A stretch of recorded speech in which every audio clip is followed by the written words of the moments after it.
आज की वीडियो में हम लोग बहुत इंटरेस्टिंग टॉपिक में बात करने वाले हैं, जो कि यहाँ पे होने वाला है एआई और टेक स्टॉक्स के बारे में। क्या 2025 में भी एआई और टेक स्टॉक्स वर्थ इट है, या इन फ्यूचर में अगर हम इनमें इन्वेस्ट करें तो हमारा क्या रिटर्न हो सकता है, हम कितना यहाँ पे अपनी वेल्थ को क्रिएट कर सकते हैं एआई और टेक स्टॉक्स के जरिए। एआई, आर्टिफिशियल इंटेलिजेंस, ये वर्ड आजकल लगभग सब जगह घूम रहा है। चैट जीपीटी से लेके सेल्फ ड्राइविंग कार तक एआई ने पूरी दुनिया को यहाँ पे हिला के रख दिया है। और आज के टाइम पे हर एक इन्वेस्टर के दिमाग में ये बहुत बड़ा क्वेश्चन आ गया है कि एआई और टेक स्टॉक्स में क्या पैसा इन्वेस्ट करना सही है, या फिर एक ये बबल है जहां पे हम पैसे लगा देंगे और कुछ टाइम बाद हमारा पैसा डूब जाएगा, जैसे क्रिप्टो में हुआ था। ऐसा नहीं बोल रहा हूं क्रिप्टो में पैसा डूब गया लोगों का, आज भी लोग पैसे कमा रहे हैं, लेकिन 2021, 22, 23 में जो बूम आया था ना डॉज कॉइन का, शिबा इनू का, वहां जिन लोगों ने पैसे लगाए थे वो कहीं ना कहीं खराब हो गए। इवन मैंने भी अपने पैसे लगाए थे और वजीरेक्स में लगाए थे, वजीरेक्स यहाँ पे भाग गया और मेरे सारे पैसे वहां पे जा चुके हैं। तो कहीं एआई और टेक स्टॉक्स के साथ भी ऐसा ना हो जाए। तो इस वीडियो में हम बहुत चीजों को ब्रेक डाउन करेंगे, hype versus reality, risk versus reward,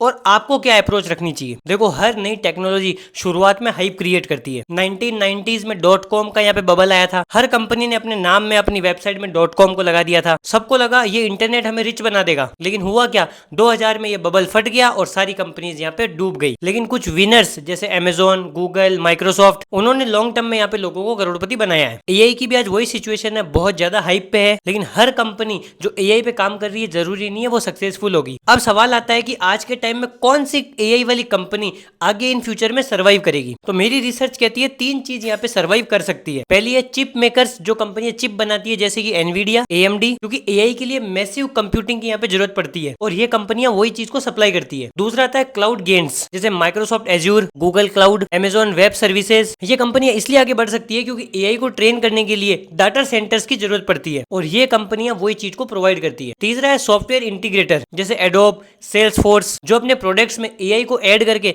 customer को एक वैल्यूएबल सर्विस प्रोवाइड करते हैं। ये सब कंपनीज लॉन्ग टर्म विनर्स हो सकती है क्योंकि ये वैल्यू प्रोवाइड कर रही है, बड़े प्रोजेक्ट्स पर काम कर रही है। पर ऐसी कोई छोटी मोटी कंपनी आती है, अपने में एआई का नाम देती है कि हम एआई से ये चेंजेस ला देंगे, आप उसमें अगर पैसा इन्वेस्ट कर देते हो तो कहीं ना कहीं आप लॉस में जा सकते हो इन फ्यूचर। अब थोड़ी सी यहाँ पे बात करते हैं रिस्क के बारे में। पहला आता है वैल्यूएशन रिस्क। अब देखिए, एनवीडिया जैसी कंपनी की पी ना यहाँ पे बहुत ज्यादा हाई हो चुकी है, तो ये स्टॉक्स आपको कहीं ना कहीं हाई वैल्यूएशन पे, हाई प्राइस पे मिलेंगे। दूसरा है रेगुलेशन रिस्क। गवर्नमेंट्स एआई को कंट्रोल करने के लिए बहुत सारे नए नए रूल्स रेगुलेशन ला रही है, जिससे यहाँ पे प्रॉफिट्स पे टैक्स बहुत ज्यादा बढ़ सकता है। तीसरा यहाँ पे आता है कंपटीशन रिस्क। यहाँ पे कोई भी एक नई एआई कंपनी आ जाती है ना, तो जो पुरानी एआई कंपनी थी ना एग्जिस्टेंस वाली, उसको यहाँ पे चैलेंज हो जाता है। और अगर आपने पुरानी वाली कंपनी में पैसा लगाया है और नई जो एआई वाली कंपनी आई है वो ज्यादा वैल्यू है, ज्यादा वर्थ इट है, तो कहीं ना कहीं आपने जिसमें पुरानी वाली में पैसा लगाया ना, वो आपका यहाँ पे लॉस में जा सकता है। इसको बोलते हैं कंपटीशन रिस्क। कभी भी ब्लाइंडली इन्वेस्ट करने से पहले थोड़ी सी पर्सनल रिसर्च जरूर कीजिएगा। अब थोड़ी सी बात करते हैं इंडियन इन्वेस्टर्स के लिए क्या ऑप्शन हो सकते हैं। अब तुम सोचोगे ये जो कंपनियां मैंने ऊपर बताई है तो यहाँ पे यूएस की कंपनीज है,